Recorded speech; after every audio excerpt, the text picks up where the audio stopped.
जो लोग विश्वास नहीं है जिनके अंदर, वो पता है कौन है? जिनके सुनने के कान नहीं है। सबसे बड़ी प्रॉब्लम, सबसे बड़ी दिक्कत परमेश्वर को जो है वो उन लोगों से है जिनके सुनने के कान नहीं है। बार बार प्रभु यीशु मसीह, आप जब पढ़ेंगे सुसमाचार में, कहता था अगर तुम्हारे सुनने के कान है तो सुन लो मैं तुमसे क्या कहता हूँ। वही चीज़ अगर आप प्रकाशित वाक्य में पढ़ेंगे, उसमें लिखा है अगर तुम्हारे सुनने के कान है तो सुन लो कि परमेश्वर की आत्मा कलीसिया से क्या कहता है। आमीन।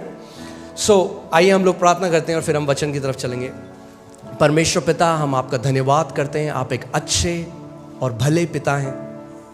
हर एक अच्छी वस्तु, हर एक अच्छा दान और वरदान पिता आपकी तरफ से ही आता है। आपका वचन कहता है कि आप ज्योतियों के पिता हैं प्रभु। कोई भी बुराई आपकी तरफ से नहीं आती, कोई भी बीमारी आपकी तरफ से नहीं आती। आप एक अच्छे पिता हैं। आपका वचन हमें बताता है कि आत्मा आज भी कलीसिया से बात कर रहा है, और आपका वचन कहता है जिसके सुनने के कान हो वो सुन ले कि आत्मा कलीसिया से क्या कह रहा है। और प्रभु मैं प्रार्थना करता हूं यहां पे जितने लोग आए हैं उनके सुनने के कान हो प्रभु, वो तेरे वचन को हल्का ना जाने प्रभु, वो तेरे वचन को एक आम वचन की तरह ना सुने प्रभु, पर ध्यान धर कर वो तेरे वचन का आदर करें प्रभु। और पवित्र आत्मा, मैं प्रार्थना करता हूं क्योंकि तू सत्य का आत्मा है और तू हमें हर एक सत्य में लेकर चलेगा प्रभु। होने दे कि इस घर से तू विश्वास के ऐसे योद्धाओं को खड़ा करे प्रभु, जो तेरे लिए बड़ी महिमा का कारण बने प्रभु।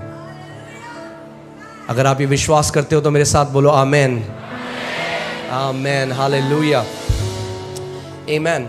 सो आप जानते हो क्यों इतने ऐसे मसीह हैं जो बढ़ोतरी को नहीं देखते अपने जीवन में? वो चर्च आते हैं, वचन को सुनते हैं, मगर जो बढ़ोतरी उनके जीवन में होनी चाहिए वो नहीं होती। और उसका एक कारण मैं आज आपको बताऊंगा, वो वचन में है कि क्या वो कारण है कि कितने सारे ऐसे मसीह हैं फास्टिंग प्रेयर में भी आ रहे हैं और रविवार को भी आते हैं और सारी सभाओं में आते हैं, मगर वो बढ़ोतरी जो परमेश्वर चाहता है उनके जीवन में वो नहीं देखते। और उसका कारण ये है कि हर एक चीज़ के लिए परमेश्वर ने सिद्धांतों को रखा है। बोलिए सिद्धांत, सिद्धांत, आमीन।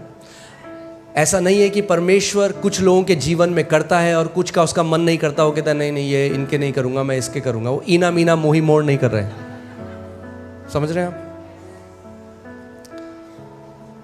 परमेश्वर ने जो सिद्धांत रखे हैं वो हर किसी के लिए है। उसका वचन कहता है होशाया 4:6 में कि मेरी प्रजा मेरे ज्ञान न होने के कारण नाश हो गई है। सो अगर हमें परमेश्वर के वचन का ज्ञान नहीं है तो क्या होगा? जो परमेश्वर चाहता है, जो सिद्धांत उसने हमारे लिए रखे हैं, अगर हम उनको नहीं समझेंगे तो जो बढ़ोतरी वो हमारे जीवन में देना चाहता है, जो कार्य वो हमारे जीवन में करना चाहता है, वो हो नहीं पाएगा। इसीलिए परमेश्वर चाहता है कि हम उसके वचन में बढ़ते रहें। आप देखेंगे क्या लिखा है, मेरे ज्ञान न होने से मेरी प्रजा नाश हो गई है। तूने मेरे ज्ञान को क्या ठहराया है? तुच्छ माना। वो लोग, वो मसीह लोग आज जो नाश हो रहे हैं, उनके पीछे ये कारण नहीं है कि शैतान बहुत बड़ा है। शैतान बड़ा नहीं है, वो इसीलिए क्योंकि उन मसीहों ने परमेश्वर के ज्ञान को तुच्छ जाना।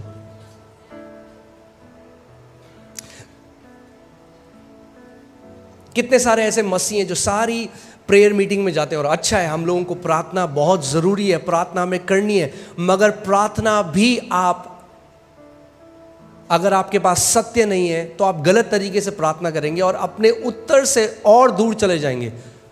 आप जानते हैं गलत प्रार्थना करने से आप अपने उत्तर के पास नहीं, दूर चले जाते हैं। कितने लोग ऐसे, कितने मसीह ऐसे हैं उनको उत्तर इसीलिए नहीं मिला क्योंकि उनकी प्रार्थनाएं गलत हैं। इसीलिए हमें क्या करना है? हमें बढ़ना है परमेश्वर के ज्ञान में, उसके डील डॉल में, उस प्रकाशन में जो आत्मा के द्वारा आता है। मेरे ज्ञान न होने के कारण मेरी प्रजा क्या हो गई? नाश हो गई। यानी ध्यान से सुनिए, परमेश्वर की प्रजा नाश हो सकती है क्योंकि उन्हें परमेश्वर का ज्ञान नहीं है। उन्होंने परमेश्वर के ज्ञान को क्या किया? तुच्छ जाना। आमीन। मगर प्रेज गॉड कि आप इस घर में रोपे गए हो। आमीन। परमेश्वर का वचन यिर्मयाह 3:15 में कहता है कि मैं अपने हृदय के अनुसार तुम्हें चरवाहे दूंगा जो तुम्हें ज्ञान और बुद्धि में बढ़ाएंगे। मेरे ज्ञान में, मेरी बुद्धि में वो क्या करेंगे? तुम्हें बढ़ाएंगे। आमीन। और मैं चाहता हूं कि आप ध्यान से आज का वचन सुने, क्योंकि जो कुछ आप अपने जीवन में करते हैं वो इससे ही पैदा होता है। तो मैं आज आपको बढ़ोतरी के लिए बताता हूं। देखिए कितने मसीह ऐसे हैं, उनके कानों में ना खुजली है। क्या है खुजली? क्या है? कुछ नया सुनाओ पास्टर। अरे पास्टर, ये तो विश्वास तो आपने ऑलरेडी 12 कर रखे, सुन लिया हमने, किताब भी लिख दिया आपने विश्वास के बारे में। कुछ नया सुनाओ पास्टर, कुछ नया। हमें कुछ नया रेवलेशन सुनना है। क्या सुनना है? नया रेवलेशन। जो पुराना सुना है उसके फल हैं कुछ जीवन में?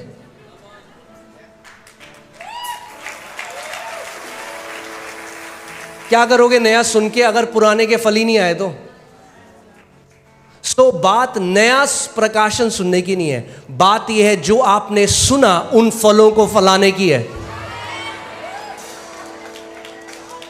आमीन। और इसीलिए मैं आपको बता रहा हूं, मैं आज आपको एक सीक्रेट, एक कुंजी दे रहा हूं बढ़ोतरी की। इतना आसान है बढ़ना कि आपको लगेगा अरे कैसे मैंने मिस कर दिया। बहुत ही आसान है। आप जानते हैं क्या है? वचन में चलते हैं। 1 कुरिन्थियों 3 उसकी 6वीं आयत देखिए। यहां पे पौलुस प्रेरित क्या कहते हैं? मैंने पौधा रोपा, अपोलोस ने उसे सींचा, पर किंतु परमेश्वर ने उसको बड़ा किया। इंग्लिश बाइबल से गॉड ब्रॉट इंक्रीज, यानी परमेश्वर बढ़ोतरी लेकर आया। परमेश्वर सीधे बढ़ोतरी नहीं ला सकता आपके जीवन में। ध्यान से सुनिए मेरी बात को। कई लोग कहते हैं प्रभु बढ़ोतरी दे, प्रभु बढ़ोतरी दे। नहीं ला सकता बढ़ोतरी। अगर प्रभु को बढ़ोतरी लानी है तो किसी को पहले बोना पड़ेगा वचन, फिर किसी को उसको सींचना पड़ेगा, फिर बढ़ोतरी आएगी। बढ़ोतरी तीसरा स्तर है। पहला स्तर है बीज को बोना। क्या है पहला स्तर? बीज को बोना। दूसरा स्तर है उसको सींचना, उस पर पानी डालना। आप बेस्ट क्वालिटी का बीज ले आइए, आप कश्मीर जाइए, वहाँ से आप सबसे अच्छा बीज ले आइए सेब का।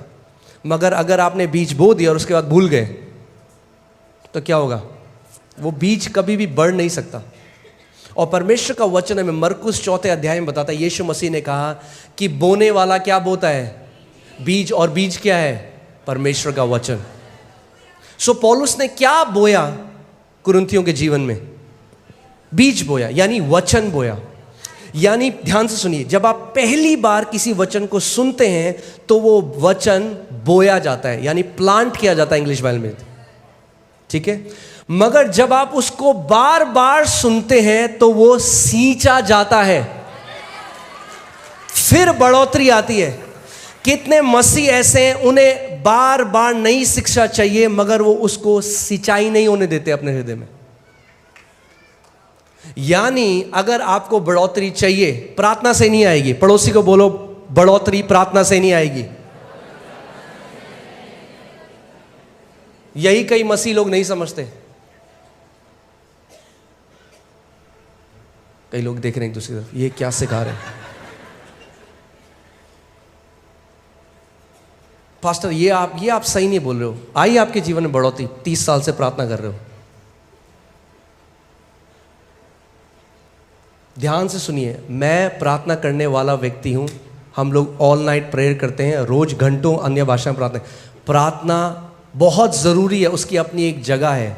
मगर प्रार्थना बिना वचन के कुछ काम नहीं करेगी।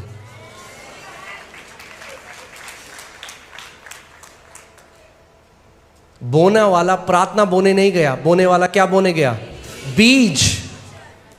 आप प्रार्थना के द्वारा आपने नया जन्म नहीं पाया। परमेश्वर का वचन कहता है, पहला पत्रस 1:23, तुमने परमेश्वर के अविनाशी वचन के बीज के द्वारा नया जन्म पाया है।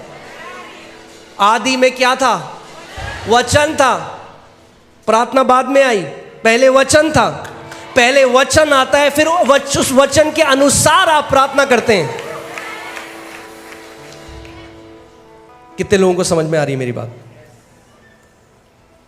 पहले प्रकाशन आता है, फिर प्रार्थना आती है।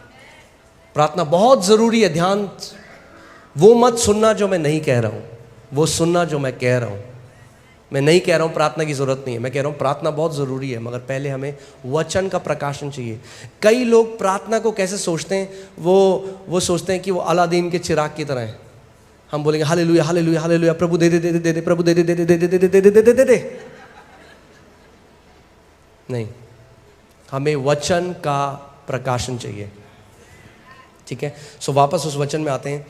पौलुस कह रहा है मैंने बोया, अपोलोस ने उसको सींचा, और परमेश्वर ने क्या करी?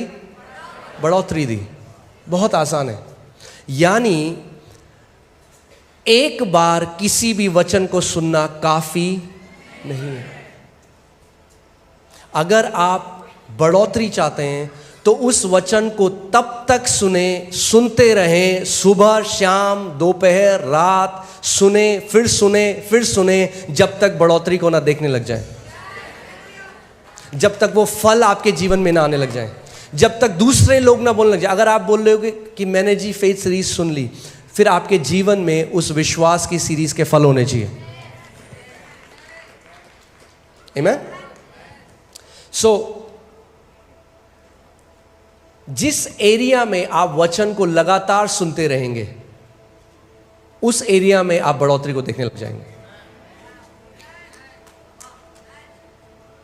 मैं हमेशा इस बात को सिखाता हूं, केवल क्योंकि बाइबल में लिखा है इसका मतलब ये नहीं कि वो आपके साथ ऑटोमेटिकली हो जाएगा। वो लिखा है, वो बीज है। ये मैं चाहता हूं आप इसको देखो कि जैसे ये बीज का डब्बा है, इसके अंदर बीज है। चंगाई के बीज भी हैं, समृद्धि के बीज हैं, शांति के बीज हैं, जय के बीज हैं, आनंद के बीज हैं। हर एक बीज जो आपको चाहिए वो इसके अंदर है। मगर अगर आप बीज पकड़ो, क्या आप उसका फल खा सकते हो? नहीं। बीज फल का है, बीज के अंदर है, मगर आपको बीज को पहले बोना पड़ेगा। और खेत क्या है? पर प्रभु का वचन बताता है मरकुस 4 में, खेत हमारा हृदय है। खेत आपका हृदय है। आमीन। सो आज जो हम बात करना चाह रहे हैं विश्वास के बारे में, रोमियो 1:17 में लिखा है कि सुसमाचार जो हमें दिया गया, सुसमाचार, क्योंकि उसमें यानी सुसमाचार में परमेश्वर की धार्मिकता विश्वास से और विश्वास के लिए प्रकट होती है। जैसे लिखा है, विश्वास से धर्मी जन जीवित रहेगा। सो जैसे आप ऑक्सीजन से और पानी से जीवित रहते हैं, जितना जरूरी आपके लिए ऑक्सीजन और पानी है, उतना ही जरूरी धर्मी जन के लिए विश्वास है। अगर आप विश्वास को नहीं जानते, उस शिक्षा में नहीं बढ़े, तो आपके लिए बहुत मुश्किल होगा एक थ्राइविंग जीवन जीना, एक बढ़ोतरी का जीवन जीना, एक जय का जीवन जीना। विश्वास एक शिक्षा नहीं है, विश्वास हमारे जीने का स्रोत है। क्योंकि धर्मी जन विश्वास के द्वारा जीवित। लोग बोलते हैं अच्छा आप विश्वास की शिक्षा देते हैं, अच्छा हम तो जी ये वाली शिक्षा मानते हैं। नहीं, अगर आप धर्मी जन हैं तो परमेश्वर कह रहा है कि विश्वास की शिक्षा के द्वारा आप जीवित रहेंगे। इसका मतलब विश्वास में चलना और विश्वास में दृढ़ हो जाना एक ऑप्शन नहीं है। क्या बोलेंगे उसको? एक कहाँ है पास्टर साहब? विकल्प। हाँ, विकल्प नहीं है, ऑप्शन नहीं है।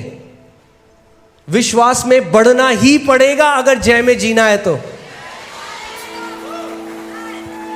आमीन। सो इससे पहले हम इस सीरीज में जाएं, मैं चाहता हूं आप ये निर्णय अपने दिल में बना लें। आज आप ये डिसाइड करें, कुछ भी हो जाए मैं विश्वास में बढ़ूंगा, मैं विश्वास में बढ़ूंगी। कोई भी मुझे विश्वास में बढ़ने से अब रोक नहीं सकता। आपको ये निर्णय, ये डिसीजन आपको लेना पड़ेगा। आपकी मम्मी नहीं ले सकती, आपके पापा नहीं ले सकते, आपका हस्बैंड नहीं ले सकता, आपकी वाइफ नहीं ले सकती। आपको स्वयं ये निर्णय लेना है, मैं विश्वास में बढ़ूंगा और एक योद्धा बन जाऊंगा। आमीन। बहुत आसान है, मुश्किल नहीं है। मैं आपको बता रहा हूं, परमेश्वर नहीं कहता आपको विश्वास कमाने की जरूरत है। आपको कमाना नहीं है, अपने आप ऑटोमेटिकली आता है। आता है, बोलिए आता है। कैसे आता है? कैसे आता है? सुनने से। और वही मसीह लोग नहीं करते। सबसे मुश्किल है लोगों के लिए सुनना। इसीलिए शैतान डिस्ट्रैक्ट करता है। जब आप देखिए, इस कलीसिया को का अगुवा होने के नाते और इतने साल से मिनिस्ट्री में, और जब हम लोग बाहर भी जाते हैं, बहुत आसान है देखना कौन से ऐसे मसीह हैं जिनके जीवन में फल होंगे और नहीं होंगे। मैं यहाँ से देख सकता हूँ आपका एटीट्यूड और बता सकता हूँ आपका जीवन कैसा होगा मसीह में। जब वचन का प्रचार होता है तो मैं आपको बता सकता हूँ, कुछ लोग हैं वो अपने फ़ोन में डिस्ट्रैक्ट होंगे, कुछ लोग हैं बात कर रहे होंगे, मजाक कर रहे होंगे, और फिर बाद में पास्टर मुझे डिप्रेशन है। क्या बोलो आप उन लोगों को? क्योंकि जब वचन भेजा जा रहा था तो उन्होंने उस वचन को ग्रहण नहीं करा।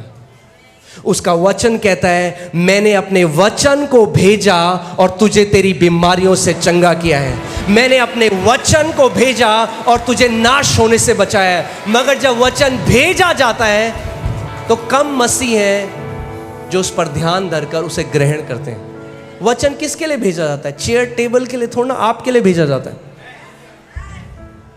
मगर जबरदस्ती नहीं करेगा परमेश्वर। अगर आप उसको ग्रहण नहीं करेंगे, वो टकराएगा और वापस आ जाएगा। याद है प्रभु यीशु मसीह ने अपने चेलों से कहा, जिस घर में तुम जाओ उस घर का कल्याण बोलना, अगर वो नहीं चाहते तो वापस तेरे पास आ जाएगा। सो विश्वास कैसे आता है? सुनने से आता है। और सुनना कैसे होता है? आप लगाइए रोमियो 10:17। अतः विश्वास सुनने से, और सुनना मसीह के वचन से होता है। और इंग्लिश बाइबल में जो रूट वर्ड है, जो असली में, जो यूनानी भाषा में जब बाइबल लिखी गई, उसमें लिखा है विश्वास सुनते रहने से आता है। एक बार सुनने से नहीं आता। अगर आप विश्वास में चलना चाहते हैं, आपको लगातार मसीह का वचन सुनना पड़ेगा। लगातार। Faith comes by hearing, ING। वो एक लगातार चलने वाली प्रक्रिया है।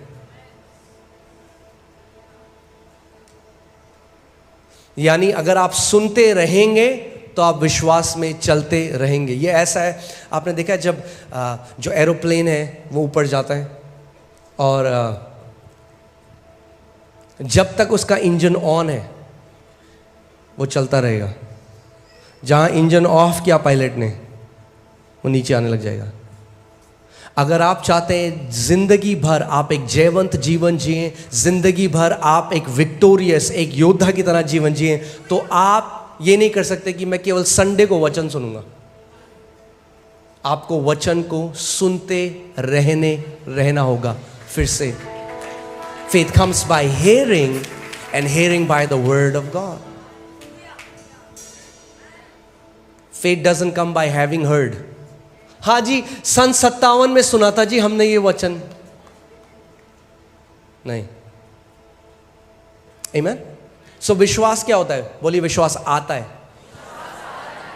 आता है तो आने दो उसे, रोक क्यों रहे हो? कैसे आता है? सुनने से आता है। सो मैं आपको बताना चाह रहा हूं, जो लोग विश्वास नहीं है जिनके अंदर, वो पता है कौन है? जिनके सुनने के कान नहीं है। सबसे बड़ी प्रॉब्लम, सबसे बड़ी दिक्कत परमेश्वर को जो है वो उन लोगों से है जिनके सुनने के कान नहीं है। बार बार प्रभु यीशु मसीह, आप जब पढ़ेंगे सुसमाचार में, कहता था अगर तुम्हारे सुनने के कान हैं तो सुन लो मैं तुमसे क्या कहता हूं। वही चीज़ अगर आप प्रकाशित वाक्य में पढ़ेंगे, उसमें लिखा है अगर तुम्हारे सुनने के कान हैं तो सुन लो कि परमेश्वर की आत्मा कलीसिया से क्या कहता है।